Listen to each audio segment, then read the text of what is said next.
Hello, and welcome back to the Writer's Block. I'm Erica. And we've got Jeff, Mason, and Cameron with us here today, and we're going to talk about something I really love in writing, and that is character names. I actually wrote my senior thesis in college on baby naming, and I've subscribed to baby name newsletters on accident and not unsubscribed before, so this is near and dear to my heart. And specifically, we're going to talk about naming in fantasy and other speculative fiction when you get to make up new names entirely and have fun with that. One of my all-time favorite names still is Effie Trinket from the Hunger Games, because I think there's a lot going into it, because trinkets are things that are pretty but not really important. They're not weapons, they're not tools. And she's just somebody who's pretty and showy and expensive, but not really someone who has a lot of power. She's a showpiece, she's a figurehead. She kind of sends people to their deaths, but she's not really the force anybody reckons with. And her first name, Effie, I always thought it was short for Frances, and it sounded like this old lady trying to be cool, trying to be fashionable and fit in with the kids, but I looked it up recently, and it's actually short for Euphemia, which isn't a name that anybody uses anymore, but Euphemia comes from all the same root words as euphemism, so it's something bad made better, and she's this person who is really showy and fashionable, just trying to fit in with a wide, popular audience. She's sending people to their deaths and trying to be fashionable and have a good time at it. So that's why it's one of my all-time favorite names. Cameron, do you have any names you love? So the one that came to mind is not actually a name itself, but rather an author who uses names quite well, I think. Whatever else you may think of her, I think J.K. Rowling does a great job at naming her characters. I actually just read the Ichabod to my kids, and she does such a fantastic job of making these sort of whimsically English names that are entirely appropriate to the characters, often with alliterations between first and last names, and where the kind of word is related to the kind of character that the person ends up being. You see a little bit of that in the Harry Potter books, where Ron Weasley, that says something about who he is.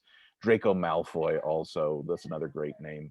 But if you go through the Ichabod, just about it's more geared towards young children, and so there's lots of funny names in it, and I really love that. Yeah, you've got to love J.K. Rowling, and I do mean to read it, the Ichabod at some point. It's Jeff, fun. do you have any It's favorite? a lot of fun. Actually, what is the Ichabod? I know this is like an aside, but I feel like we should let our listeners know. It's like me, have no idea. It's sort of like a middle grade fantasy about a kingdom that has a mythical monster that then turns out to maybe be real, and how everything falls apart as people try to deal with this new reality. It's a lot of fun. And it actually has some interesting sort of societal. It's almost Terry Pratchett-esque in its sort of social satire that it's. Oh, so it's not as deft as that, but it's still really good. Is this her first entry back into fantasy then after Harry Potter? Seems like it, yeah. Oh, I mean, okay. it was apparently something that she had serialized online and hadn't intended to publish in a novel, but then went back and changed her mind and said, "I'll make some money off of this." Okay, that makes more sense. I didn't realize that she had released anything other than her, standard story that she wrote. I mean, obviously there's the play. Pardon me, goodness. There's the Harry Potter play, but then there's also the sort of regular real life story that she wrote. Right? Yeah, that's right. But I guess this is the first fantasy again. Fascinating. Well, I think you already get a little bit of that with Ichabod. I thought you were saying Ichabod. I'm like, Ichabod Crane? What is this? So Ichabod. Fascinating name in and of itself. For me, I was going to go with an oldie but goodie, Narg. Good old Narg. Narg is the Trolloc that speaks to Rand in the first book of Wheel of Time. And I enjoy that name. I enjoy that Trolloc name. But I also was going to say that, there is just something truly wondrous about finding that name that as you were both talking about, it does more than just like give a name to someone. It also gives this sense of who they are to a degree, right? As you say with like Weasley or Malfoy. So I feel, I don't know, as a writer, I spent a lot of time sitting around and be like, does this sound kind of evil? Does this sound kind of whimsical? Does this sound fire elementally? So I think it's also just a fascinating journey to to try to figure that out as a writer as well. But I'll move it on over to Mason. I thought long and hard about mine. I don't think until today I really thought about like what my favorite name and stuff that I've read is. And it's a hard question. And the answer I'm going to give you probably isn't the actual answer. This probably isn't my actual favorite name. But I like the name Tom Bombadil. I know that's a controversial character. I know a lot of people don't love the guy. And he's a symptom of like the aspect of Tolkien that a lot of people could just leave behind. But I think his name's pretty evocative. Like if you want to get a vibe for the guy, the name does a good job. So Tom Bombadil. You know what you made me think of is Strider from that. And that name I knew because my mom loves Tolkien. And she told me a story about how, she read it, she named her bike Strider. Because it was like, taking her around. So yeah, the name again, it's got this obviously action behind it, right? But there is something really beautiful about finding the right name and the way it sort of gets trapped in our psyche. It's so Yeah, cool. yeah, So I just had to all that with words. Think of that. Yeah, super cool. I'm glad you brought up Tom Bombadil. Yeah, awesome. Jeff and Mason, I love the point you made about how the name should give you a sense of the character. And Cameron, you're getting into this too with the British names that are gruesome if they're describing monsters and just whimsical and appropriate to the characters. And I think the best description advice I ever heard is description shouldn't tell you what it looks like, but what it feels like to look at that thing. And that's very true with people. I think names should be chosen because they give a sense of the person. I'm writing a book right now with our group with really self-interested, ruthless, Machiavellian princesses. And one of the first names I knew I wanted right off the bat was I took the word ruthless and modified it to Ruth Elise so I can make it a woman's name, because I've always liked how the word ruthless had a name in there, and Ruth has a name, it means kind, so the word ruthless means, oh, she's not kind.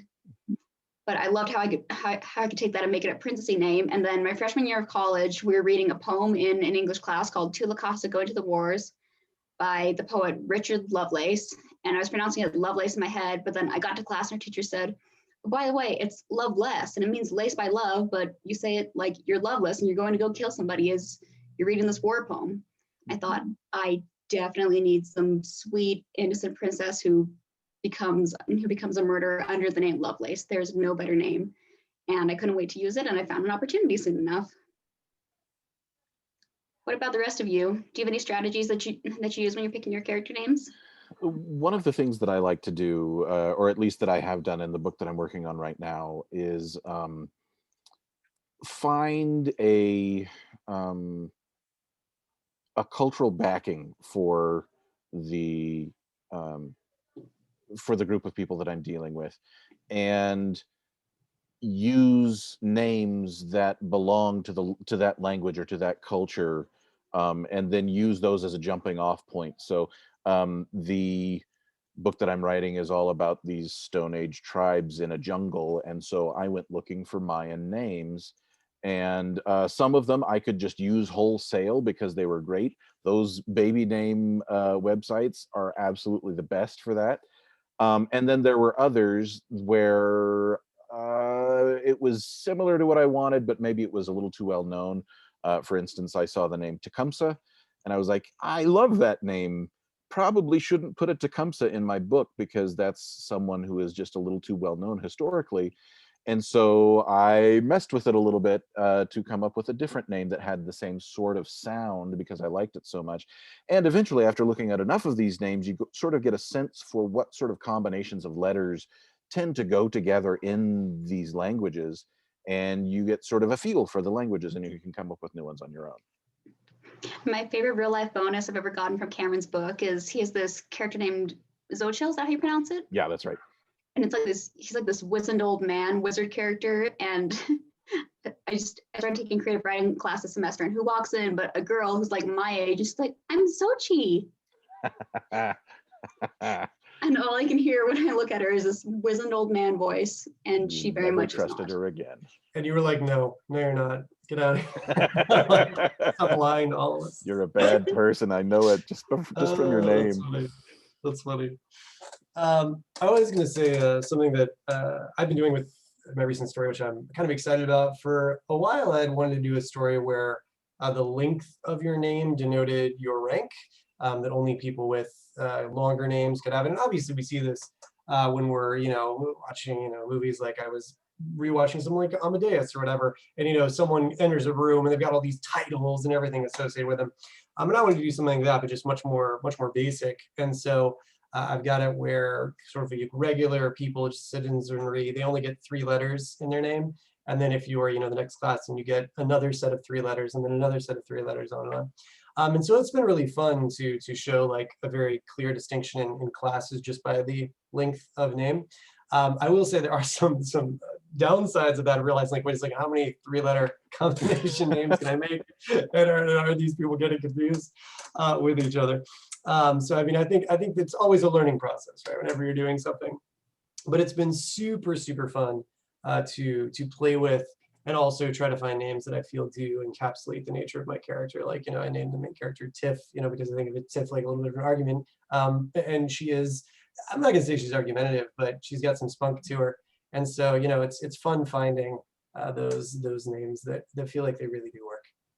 Just a little bit of spunk, not very much. Just like a spoonful of spunk. Not as much as Pep, but Yeah.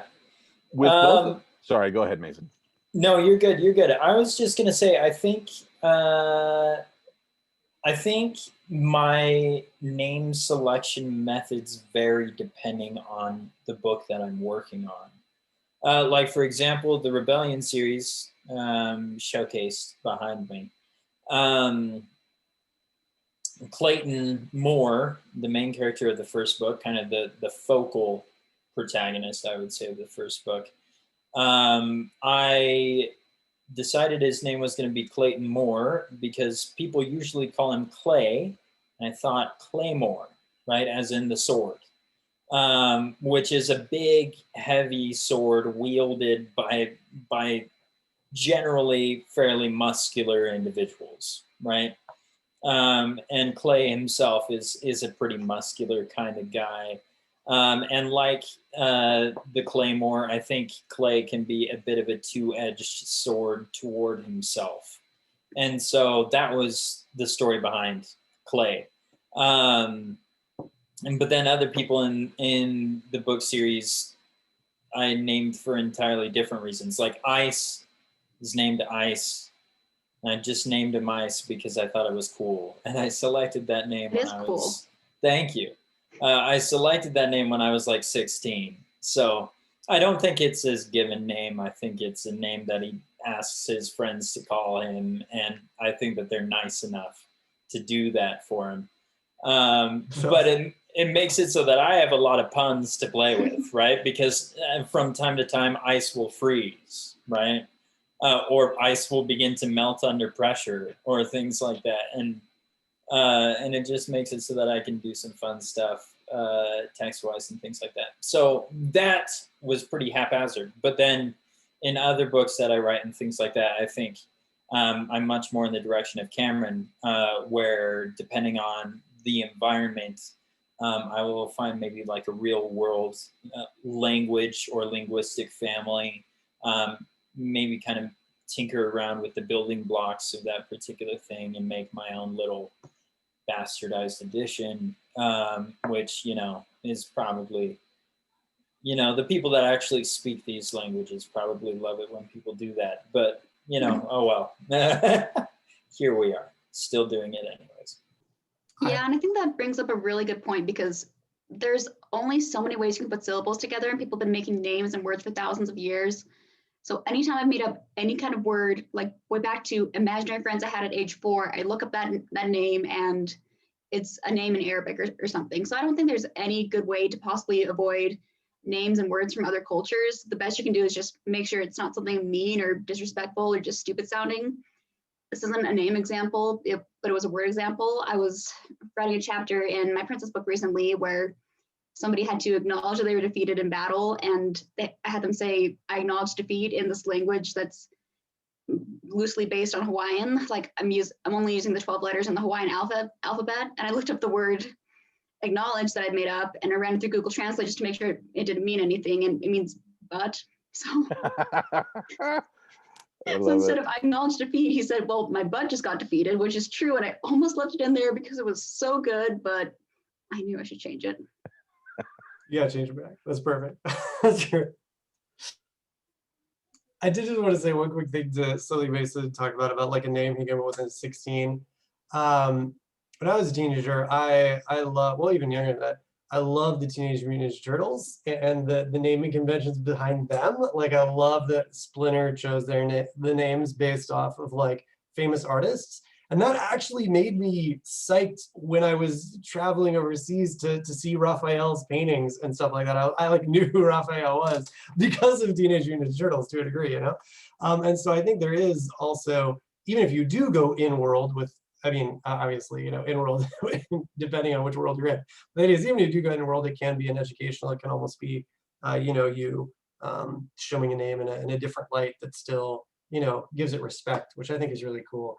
And the other reason I brought that up is because obviously I then had to name, you know, one of my characters in a book, Raph, off of the way the Ninja Turtle Raphael is called Raph sometimes. I was like, I'm gonna totally name a guy Raph. I love it. He's gonna be like Raphael, he's gonna be broody and stuff. So I'm like totally doing that, but it feels, it's so strange because sometimes I feel like when we write something that's similar, we're like, oh, I can't do that. Like I don't want to be too similar. But then in other cases, I feel like we're like, yeah, that's great. I love it. Like this, I'm honoring this other tradition or the spirit of something. So that's one where I just like couldn't be happier. People are like, oh, is that Raphael? I'm like, yes, yes, it is. Good job. So I think anyway, you can absolutely get away with that sort of thing, though. Like, so one of my characters in one of my recent books, he is a barbarian, although not necessarily in the classic barbarian sense, but that's sort of how he was referred to in the first draft of the novel. And he ends up in an arena fighting somebody, and the name that I came up with for his opponent was Crom, which is the god that Conan swears by. And I just straight up lifted the name CROM, and then in the second draft I was like, you know, I do love that name, but I should probably just give it one step of remove so that if somebody gets it, that's cool, but it's not a straight lift. And so I respelled it KHRAAM, and so it looks totally different. It still has the same sound. If you want to see it, it's there, and if not, then that's fine, and you totally gloss over it. But the Easter egg's there for anybody who cares to find it. You know, There's a lot to be said about a subtle bonus because most people aren't going to go and look up your name on Baby Name Wizard or behind the name. So all you need is the connotation, but it really is nice when you have that euphemia bonus where you always took this name for granted, but if you ever did go out and try to find out, is there something more to this name, you find out, oh yeah, the author really put some thought into this and it really deepens the character for me overall. I do have to, oh, sorry, I didn't mean to cut off whoever I cut off. go ahead. I was just gonna say, I did something I think similar to you, Cameron, in naming the bad guy of Rebellion. His name that he is not frequently referred to as, but from time to time is referred to as, is Nathan Orwell, right? And basically everyone that's read the book and is an adult has been like, is that a 1984 reference? And I've been like, of course it is. Like, what do you think I'm up to, you know? And I think maybe that's also part of it. I think it's totally fine to be super referential. I think it just depends on the genre of what you're writing, right? And what kind of feeling that you're going for. I don't think that I ever thought that Rebellion would be taken the most seriously. And so I was like, freak yeah, Nathan Orwell, you know? I think it's what it makes it fun too, like Erica was saying, if someone can read and find these Easter eggs or, hear an interview and see that there was some thought behind it. I think that's cool, And also, if you write enough stories, eventually it's like, okay, what am I doing this time for names, But you still want to do something that, works and fits, and there can be inspiration from lots of different sources. All right, well, thanks for joining us today. And really quick before we go, I want to put in a plug for 3 really great websites for all your naming needs. One is Baby Name Wizard, and one really great thing they do is they offer sibling suggestions. So if you're scouting out for similar names, it can pop up with names that are relevant to you. And I subscribe to their newsletter for years, so you get baby names in your inbox every Monday, whether you're pregnant or not. And then your search history thinks you're pregnant, and it's really great. And Behind the Name is one of the only websites I found that's not really baby focused. It's more etymology focused, so it gets into the countries of origins and stuff. And I actually found out while I was writing a paper on baby naming a couple of years back that the Social Security Administration makes their baby name data publicly available. And because the Social Security Administration tracks all birth certificates in the US, you can see how popular this name was in 1972. So if you're writing recent historical fiction or just contemporary stuff, you can see, well, what was the most popular name in 1972, and is this kid going to stand out for the same at that time? So all that data is publicly accessible to researchers for the top 1,000 names born for girl and boy babies every year. There's a lot of really great resources out there. So thanks for joining us next week, and thanks for joining us this week, and we will see you next week, Blockheads.